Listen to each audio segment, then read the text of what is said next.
Hey everyone, in today's video we're going to be looking at the future value annuity, and particularly we're going to be looking at how we can derive this formula here below.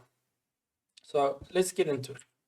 Firstly, we need to look at the difference between derivation and differentiation. So what we're doing today in this video is we're using derivation. So we're deriving this formula. So what that means is we use basic formulas or techniques to find another formula. So this is what we're doing today. Some people get it confused with what you see on the right, differentiation. So this is a calculus technique to find the gradient of a function at a point, but we're not doing that today. The reason I put this here is just some people get confused sometimes. So I thought I'd make it clear for everyone. And next question, will this be tested in the exam? So the answer here I've highlighted for us. The derivation of the formula will not be required for examination purposes, but I'm including it because I say it should be part of the teaching process. And also I think it's interesting and it might be helpful to see where it comes from. So I've pulled this from something called the Subject Assessment Guidelines from the IEB. It basically tells you everything you need to know for the tests and exams. I'll put a link in the description where you can download it from my website. Now, let's get into it. What is an annuity? So an annuity, it's a type of investment. And we make periodic payments. So for example, every month, it could be a year, any period. So we're putting money into this, all right?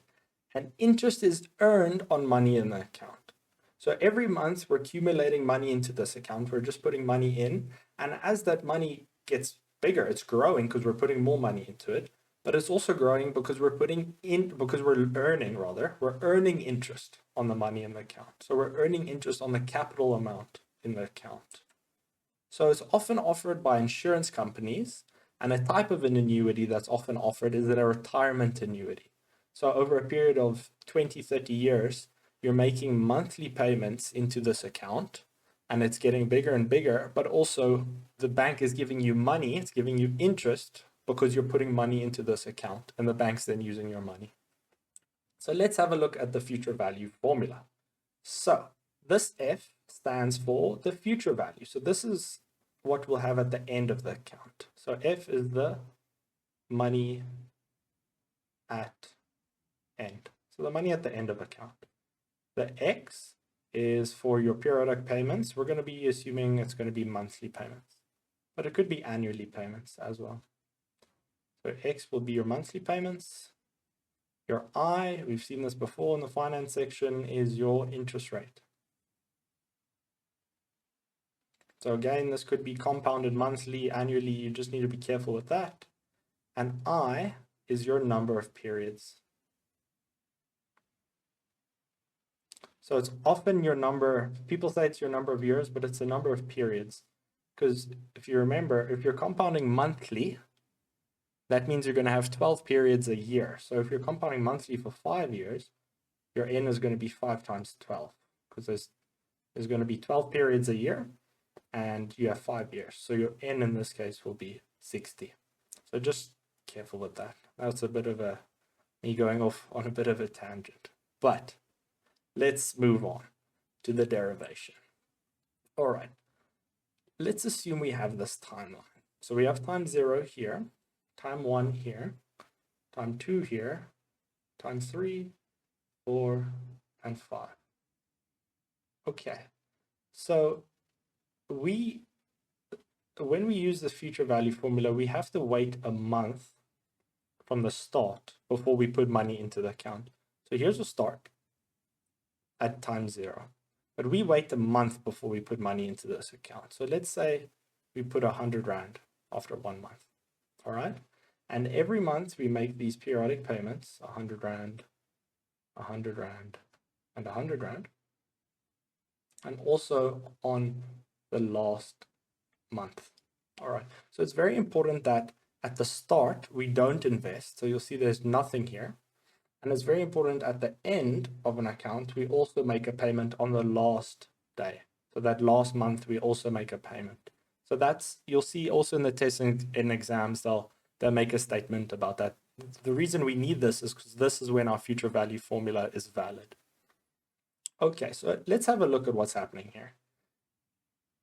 In this month, we invested 100 Rand. Then also at this month, we invest 100 Rand. And here 100 Rand, 100 Rand, and also at the end. But these will earn interest depending on how long they've been in the account. So this 100 Rand is invested right at the end. So right at the end. So it actually earns no interest. But this has been in for 1 month. So over here, it's been in 1 month. So it earns interest for 1 month. Then this one has been for 2 months. And this one, 3 months. And then this one all the way up here, 4 months. So you see how we're growing our interest by just 1 month every time. So if we look here and we want to determine, if we want to add how much money we have at the end, to work that out, I'm going to say we're summing these terms. So if we sum all of these, we're going to add 100 Rand and it doesn't earn interest. Plus we're going to add 100 Rand, but we're also going to add the interest it's going to earn. So let's just say it's I for now. So this, it earns interest for 1 month. So we can put a 1 there. Then this next 100 Rand over here by the 3, this is now 2 months. So what it earns is now 100, 1 plus I, 2. And I'm sure you can see where we're going with this. So that's then 100, 1 plus I to the 3, because it's been growing now for 3 months. This one's been growing for 3 months. And the last one's been growing for 4 months. So 100, 1 plus I to the 4. So I just wanted you to take note over here, this 4, you see our whole number line is up until 5, but the last one is 4. You'll see it'll come into play into the next slide. So this is what we have if we want to work out how much money we have at the end of the account. So the sum of these n terms, well, actually it's a sum of, how many do we have? This is a sum of 5 terms. So this is how we work out how much money we would have at the end of the account over here. But now let's generalize this to get our future value formula. So we're going to have here times 0, we don't invest money. Time 1, let's say now instead of 100, it's some unknown value, x. Time 2 is x. And now let's say we skip some time until, let's call this n minus 1. This value here at the end will be n. This one over here, n minus 2. And this one, n minus 3. And again, every month we make the same payment. And also very important, at the end, we also make a payment on the last day of the month. All right, so let's have a look. This one earns interest for 1 month. This one earns interest for 2 months. And then this one earns interest for 3 months. And then all the way over here, there's a gap. We don't currently know because it's some unknown value n, but you'll see how it comes into effect now. So if I'm going to work out all of these things, I'm going to call it the future value because we're summing all of these things now.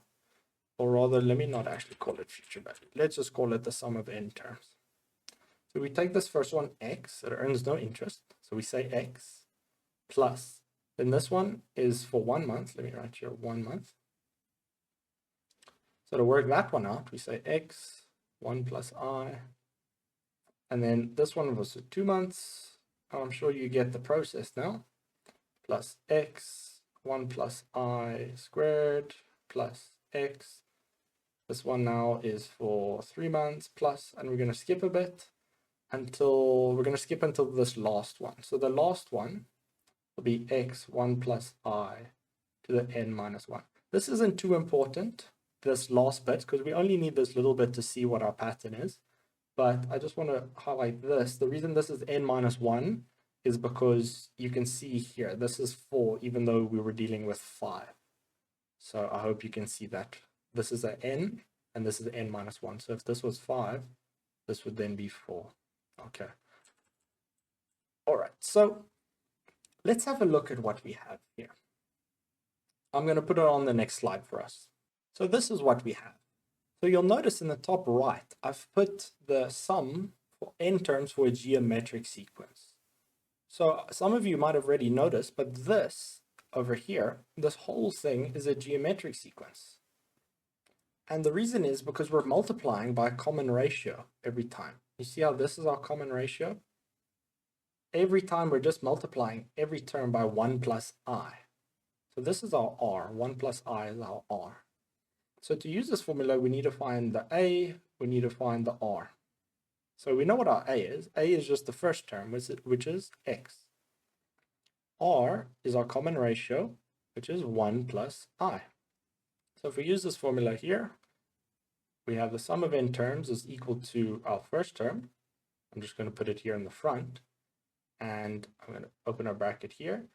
Now it says R to the power of n, but this is our R. So I say 1 plus I, because that's my whole R to the power of n, minus 1 over my R is 1 plus I minus 1.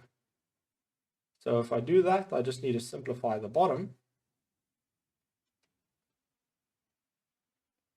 And if I simplify the bottom, I just get I. So you'll see here, this is actually just our future value formula. So that's just where it comes from. The future value formula comes from this geometric sequence.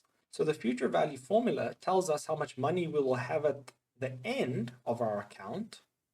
And it takes into consideration all of our payments that we've put in, but it also takes into consideration all the different amounts of interest that each individual payment has earned, because they earn different amounts of interest depending how long they've been in the account. So I thank you guys for watching. I hope this was helpful. I'm wishing you guys all the best.